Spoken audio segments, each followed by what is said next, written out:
Rafale और मिराज ने उड़ान भरी तो चीनी सैनिकों के साथ वहां की जनता के भी होश उड़ गए हैं। हैरानी की बात है कि वहां की जनता अपने राष्ट्रपति को यह नसीहत दे रही है कि सुधर जाओ, वरना अब मोदी छोड़ने वाले नहीं है। इस खबर की शुरुआत करते हैं। नमस्कार, स्वागत है आपका हेडलाइंस इंडिया पर। मैं हूं नवीन चौहान। तनाव कम करने के लिए दोनों देशों के बीच कई दौर की बातचीत हो चुकी है। अब सीमा विवाद को लेकर बढ़ते तनाव के बीच भारतीय वायुसेना ने एक्शन लेना शुरू कर दिया है और चीन की सेना तो पहले ही भारतीय सेना के सामने खड़े होने से डर रही है। कैसे वो फूट फूट कर रोते दिखाई दे रही हैं, इन तस्वीरों के जरिए आप समझ सकते हैं। ये तस्वीरें सबकी हैं जब चीनी सैनिक भारतीय सैनिकों के सामने खड़े होने की हिम्मत नहीं कर पा रहे थे। जैसे ही उनको पता चला कि वो बॉर्डर पर जाएंगे, वो भी भारतीय सेना के सामने, तो उनके आंसू निकल रहे थे। वो दाढ़े मार मार कर रो रहे थे, समझा जा सकता है। और अब जब सुबह का सूरज निकलते ही भारतीय वायुसेना ने लद्दाख पर अपनी ताकत दिखानी शुरू की।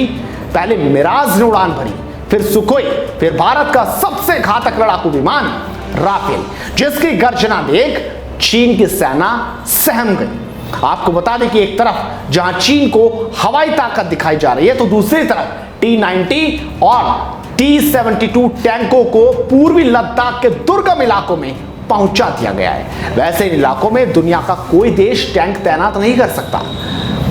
लाइन ऑफ एक्चुअल कंट्रोल से सटे चूमर और देमचौक इलाके में इन टैंकों की तैनाती से चीन की टेंशन बढ़ गई है। भारत ने BMP-2 इन्फेंट्री कॉम्बैट व्हीकल भी LAC के पास तैनात किए हैं। ये -40 डिग्री तापमान में भी आसानी से काम कर सकते हैं। यानी लद्दाख की बर्फीली वादियों में अगर चीनी सेना ने कोई गुस्ताखी की तो ये टैंक आग उगलना शुरू कर देंगे। भारत ने लद्दाख में जिन T-90 टैंकों की तैनाती की है, वे मूल रूप से रूस में बने।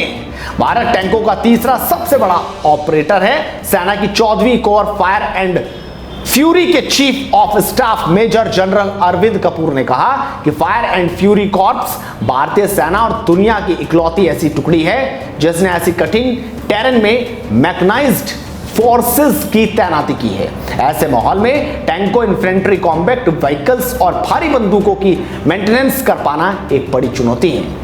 यानी समझा जा सकता है कि भारत भारी भरकम हथियार अब बॉर्डर पर तैनात कर चुका है। वायुसेना ने भी कमर कस ली है कि चीन ने अगर थोड़ी कोशिश की तो हमारे राफेल जेट उसे राख बना देंगे। लेकिन अब आपको दिखाते हैं कि आखिरकार चीन की जनता भारत की ताजा उड़ान देखकर क्या कह रही है। चीनमी कहते हैं भारत की ताकत बहुत ज्यादा बढ़ गई है। वो रोजाना हमें चेतावनी दे रहा है, पीछे हट जाओ, अगर हमारी सेना भी नहीं मानी तो बहुत बड़ा नुकसान होगा। यानो झाऊ कहते हैं राफेल, मिराज, सुखोई, भारत हम पर कभी भी हमला कर सकता है। उसके सबसे घातक फाइटर प्लेन उड़ रहे हैं। अगर लड़ाई हुई तो चीन के नक्शे से हट जाना तय है।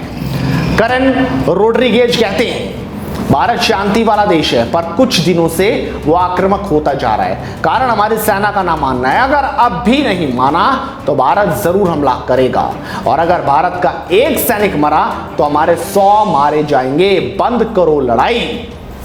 आपने देखा कि चीनी जनता क्या बोल रही है और कैसे गर्जना नजर आ रही है। यानी तैयारी बेहद जबरदस्त हो रही है। इस वीडियो को आप शेयर कीजिए और लगातार जुड़े रहिए हेडलाइंस इंडिया के साथ, क्योंकि मुद्दे की बात बेबाकी से करते रहेंगे।